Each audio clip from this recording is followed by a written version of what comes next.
से सभी को। तो आपने कहावत सुनी होगी कि जब नाश मनुष्य पे छाता है तो पहले बुद्धि और विवेक दोनों मर जाता है। तो ये तथाकथित आर्य समाजियों का दोनों मर चुका है, बुद्धि विवेक। क्यों? क्योंकि अभी फोटो आ रही है आर महासम्मेलन की, जिसमें खाने की प्लेट पर उन्होंने भोजन मंत्र लिखा हुआ है और महर्षि दयानंद का चित्र लगाया हुआ है। इतना ही नीचे ये गिर चुके हैं कि जिसके नाम की रोटी खाते हैं उसी पे थूकते हैं। सोचिए कितने निकृष्ट हो चुके हैं ये। अब कुछ मूर्ख यहाँ पर आके ये भी तर्क दे रहे हैं कि वो तो क्या हो गया, छोटी सी बात का बतंगड़ क्यों बना रहे हैं। अरे भाई, तुम अपने पिता और माता का चित्र रखो ना थाली पे और खा के ऐसे थूक के फेंको, करोगे? नहीं करोगे ना। तो ऋषि को ऐसा क्यों कह रहे हो? इसका मतलब तुम्हारे अंदर कोई आस्था नहीं बची है। दिखावे के यार समाजी हो, बट ढिढोरा पीट लेते हो साल में एक बार। कुछ करना नहीं, मतलब प्रचार इतना कम पड़ गया था कि प्लेट ही मिली थी क्या प्रचार करने के लिए, इतने ये मूड हैं। फिर भी इनकी बुद्धि नहीं खुल रही है। तो कुछ पोस्ट डाली तो कुछ आके कहते हैं कि अरे वो तो पिछले सम्मेलन की फोटो थी, तो इसकी थी उसकी थी। तो आप देखिए वीडियो, देखिए आप स्क्रीन पे, ये देखिए वीडियो में साफ साफ जूम करके दिखा रहे हैं। देखिए इतना नीचे गिर चुके हैं कि जिस वेद को महर्षि ने सर्वोपरि बताया, उस वेद को पुस्तक पे ना लिख के ये मूड लोग प्लेट पे लिख रहे हैं। अब सोचिए उसी वेद मंत्र को ये देखिए जमीन में डाला जा रहा है, ये कहाँ की इज्जत रह जा रही है?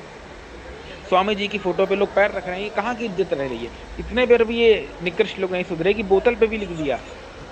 अब देखिए ये बोतल पे 2025 का है, कोई ये भी नहीं कह सकता कि नहीं है, और आर महासम्मेलन साफ साफ लिखा है। तो इतना इतना नीचे गिर चुके हैं कि इतना भी ख्याल नहीं आया कि ये सब पैर के नीचे जाएगा लोगों के। मतलब जिसकी तुम खाते हो, जिसके नाम की रोटी, उसकी भी इज्जत नहीं कर सकते, रिस्पेक्ट नहीं कर सकते, तो चुल्लू भर पानी में डूब मरो। ये तो पौराणिकों वाला हाल है कि गणेश बंडल पे लिख दिया गणेश छाप तंबाकू, और कई पौराणिक महोत्सव में वैश्याएं नचवाते हैं बुला बुला के। तो ये पोंगा पंडों की तरह ये आर समाजी भी तथाकथित पोंगे पंडे बनते जा रहे हैं। इनका कुछ भी सुधार होने वाला नहीं है। और कोई कुछ कहता है तो इसका दोषारोपण करते हैं, नहीं कि सुधार करें अपने अंदर। कुछ लोग कह रहे हैं भाई अज्ञानता बस करा होगा ऐसा, उनमें ऋषि भक्ति होगी। अरे काहे की ऋषि भक्ति होगी? टंकारा महोत्सव में भी यही सेम काम हुआ था। बहुत सारे आर्य समाजियों ने विरोध किया था इस बात का, उस समय भोजन तक नहीं किया था। पंडित महनपाल जी ने एक्सपोज भी किया था, पर फिर भी इनमें सुधार नहीं आया। जानबूझ के ये कर रहे हैं। जो स्वामी जी ने ये सिखाया था कि महापुरुषों के चित्र से प्रेरणा लेकर उनकी पूजा करिए, उनके जैसा बनने का प्रयास करिए। ये थोड़ी सिखाया था कि उनका चित्र प्लेट पे लगा के उन पे थूकिए। जैसे पौराणिक गणेश जी की मूर्ति आदि उठा के फेंक देते हैं ले जाके, कहीं नाली में गिरती है, कहीं कोई किसी का पैर पड़ता है।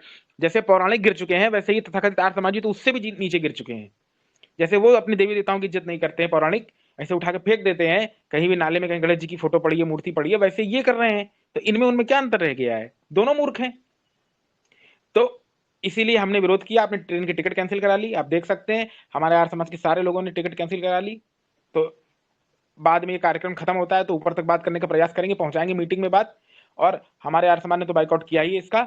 और इतना तो हम एश्योरेंस देते हैं, गारंटी देते हैं कि हमारे क्षेत्र के जो आर्य समाज है जहां पे हम कार्य करते हैं, वहां ये कभी नहीं होगा जीवन में, है ना, होने देंगे।